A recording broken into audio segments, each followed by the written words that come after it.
Exodus chapter 22. Whoever steals an ox or a sheep and slaughters it or sells it must pay back 5 head of the cattle for the ox and 4 sheep for the sheep. If a thief is caught breaking in at night and is struck a fatal blow, the defender is not guilty of bloodshed. But if it happens after sunrise, the defender is guilty of bloodshed. Anyone who steals must certainly make restitution, but if they have nothing, they must be sold to pay for their theft. If the stolen animal is found alive in their possession, whether ox or donkey or sheep, they must pay back double.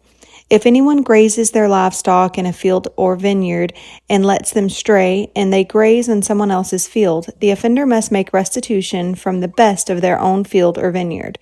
If a fire breaks out and spreads into thorn bushes so that it burns stalks of grain or standing grain or the whole field, the one who started the fire must make restitution.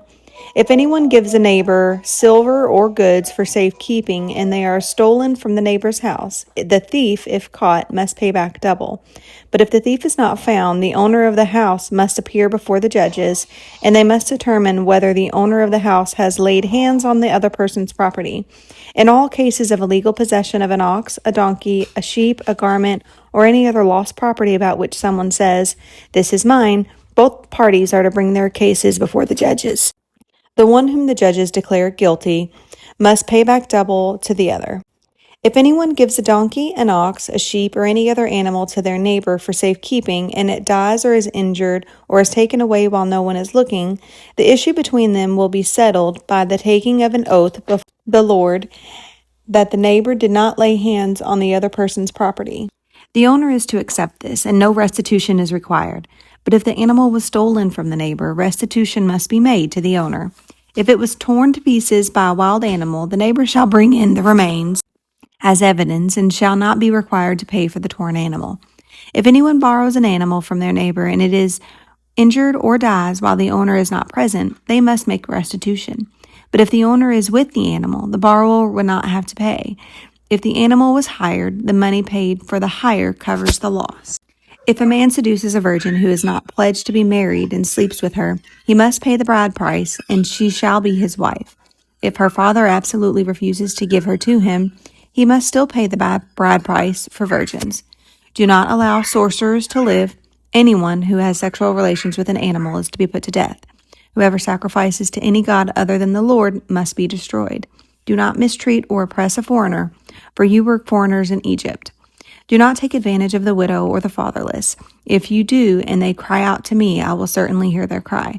My anger will arouse, and I will kill you with the sword. Your wives will become widows, and your children fatherless. If you lend money to one of my people among you who is needy, do not treat it like a business deal. Charge no interest. If you take your neighbor's cloak as a pledge, return it by sunset, because that cloak is the only covering your neighbor has. What else can they sleep in? When they cry out to me, I will hear, for I am compassionate. Do not blaspheme God or curse the ruler of your people. Do not hold back offerings from your granaries or your vats. You must give me the firstborn of your sons. Do the same with your cattle and your sheep. Let them stay with their mothers for 7 days, but give them to me on the 8th day. You are to be my holy people, so do not eat the meat of an animal torn by wild beasts. Throw it to the dogs. Chapter 23. Do not spread false reports. Do not help a guilty person by being a malicious witness. Do not follow the crowd in doing wrong.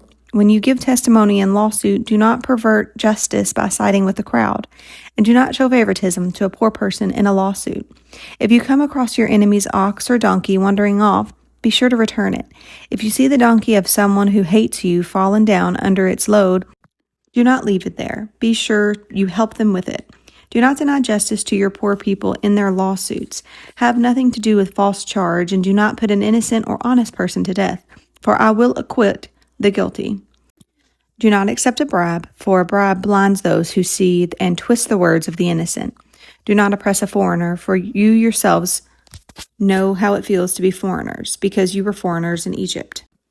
For 6 years you are to sow your fields and harvest the crops, but during the 7th year let the land lie unplowed and unused. Then the poor among your people may get food from it, and the wild animals may eat what is left. Do the same with your vineyard and your olive grove.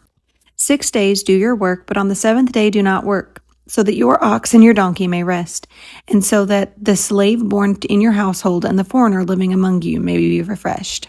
Be careful to do everything I have said to you. Do not invoke the names of other gods. Do not let them be heard on your lips. 3 times a year you are to celebrate a festival to me. Celebrate the festival of unleavened bread. For 7 days eat bread made without yeast, as I commanded you. Do this at the appointed time in the month of Aviv, for in that month you came out of Egypt. No one is to appear before me empty-handed. Celebrate the festival of harvest with the first fruits of the crops you sow in your field. Celebrate the festival of ingathering at the end of the year, when you gather in your crops from the field. 3 times a year, all the men are to appear before the sovereign Lord. Do not offer the blood of a sacrifice to me along with anything containing yeast. The fat of my festival offerings must not be kept until morning. Bring the best of the first fruits of your soil to the house of the Lord your God. Do not cook a young goat in its mother's milk. See, I am sending an angel ahead of you to guard you along the way and to bring you to the place I have prepared. Pay attention to him and listen to what he says. Do not rebel against him. He will not forgive your rebellion, since my name is in him. If you listen carefully to what he says and do all that I say, I will be an enemy to your enemies and will oppose those who oppose you. My angel will go ahead of you and bring you into the land of the Amorites, Hittites, Perizzites, Canaanites, Hivites, and Jebusites. I will wipe them out. Do not bow down before their gods or worship them or follow their practices. You must demolish them and break their sacred stones to pieces. Worship the Lord your God, and his blessing will be on your food and water. I will take away sickness from among you, and none will miscarry or be barren in your land. I will give you a full lifespan. I will send my terror ahead of you and throw into confusion every nation you encounter. I will make all your enemies turn their backs and run. I will send the hornet ahead of you to drive out the Hivites, Canaanites, and Hittites out of your way. But I will not drive them out in a single year, because the land would become desolate and the wild animals too numerous for you.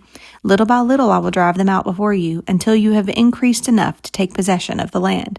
I will establish your borders from the Red Sea to the Mediterranean Sea, and from the desert to the Euphrates River. I will give into your hands the people who live in the land, and you will drive them out before you.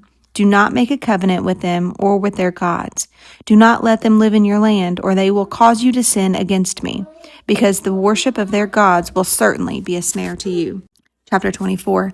Then the Lord said to Moses, Come up to the Lord, you and Aaron, Nadab and Abihu, and 70 of the elders of Israel. You are to worship at a distance, but Moses alone is to approach the Lord. The others must not come near, and the people may not come up with him. When Moses went and told the people all the Lord's words and laws, they responded with one voice, Everything the Lord has said we will do. Moses then wrote down everything the Lord had said. He got up early the next morning and built an altar at the foot of the mountain and set up 12 stone pillars representing the 12 tribes of Israel. Then he sent young Israelite men, and they offered burnt offerings and sacrificed young bulls as fellowship offerings to the Lord. Moses took half the blood and put it in the bowls, and the other half he splashed against the altar. Then he took the book of the covenant and read it to the people. They responded, We will do everything the Lord has said, we will obey. Moses then took the blood, sprinkled it on the people, and said, This is the blood of the covenant that the Lord has made with you in accordance with all these words. Moses and Aaron, Nadab and Abihu, and the 70 elders of Israel went up and saw the God of Israel. Under his feet was something like a pavement made of lapis lazuli, as bright blue as the sky. But God did not raise his hand against these leaders of the Israelites. They saw God, and they ate and drank. The Lord said to Moses, Come up to me on the mountain and stay here, and I will give you the tablets of stone with the law and commandments I have written for the instructions. Then Moses set out with Joshua his aide, and Moses went up on the mountain of God. He said to the elders, Wait here for us until we come back to you. Aaron and Hur are with you, and anyone involved in a dispute can go to them. When Moses went up to the mountain, the cloud covered it, and the glory of the Lord settled on Mount Sinai. For 6 days the cloud covered the mountain, and on the 7th day the Lord called to Moses from within the cloud. To the Israelites, the glory of the Lord looked like a consuming fire on top of the mountain. Then Moses entered the cloud as he went up on the mountain, and they stayed on the mountain 40 days and 40 nights.